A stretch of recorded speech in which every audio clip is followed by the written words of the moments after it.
అందరికీ నమస్కారం.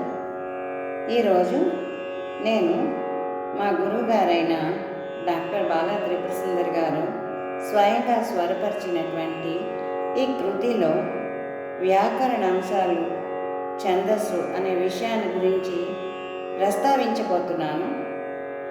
కలిదోషహరణ శ్రీ వెంకటారమణ.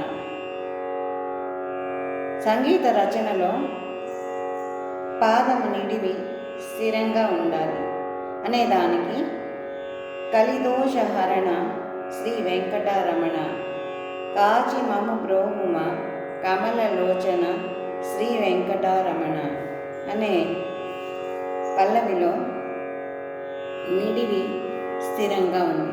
అంతేకాకుండా ఏదైనా ఒక కృతి లేక కీర్తనలో పాదము నిడివి 2 లేక 4 లేదా ఒక ఆవృతం కలిగి ఉండాలి అనే విషయానికి కలిదోషహరణ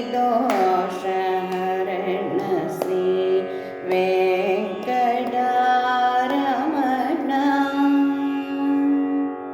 సమానంగా సరిపోతుంది. అంతేకాకుండా పల్లవి, అనుపల్లవి తర్వాత వచ్చేటటువంటి చరణము దానికి రెండింతలుగా ఉండాలి అనే విషయానికి కూడా ఈ కృతి చక్కగా సరిపోతుంది. తర్వాత యతి నియమం కలిదోషహరణ అనే విషయంలో కా అనే అక్షరానికి శ్రీ వెంకటారమణ అనే సంగతిలో కా అనే అక్షరానికి యతి మైత్రి సరిపోతుంది. అంతేకాకుండా ప్రాస నియమంలో అలమేలు మంగ హృదయాంతరంగ గోకుల బాల గోవింద అంటే ప్రతి పాదంలోని చరణంలో కానీ పల్లవిలో కానీ 2వ అక్షరంలో ప్రాస నియమము లా అనే అక్షరానికి సరిపోతుంది. తర్వాత ఈ చరణంలో రాగముద్ర వకులాభరణం అనే రాగముద్ర కూడా వారు ఈ చరణంలో చొప్పించారు.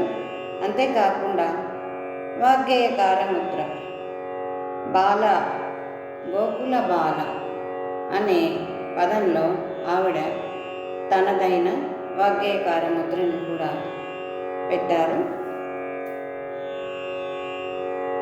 నామ సుమమాల నిన్నలరించి తరించు ఆనంద నిలుడైన శ్రీ వెంకటేశ్వర, ఈ నామములతో కూర్చినటువంటి మాలని నీకు నేను ఆభరణంగా సమర్పిస్తున్నాను.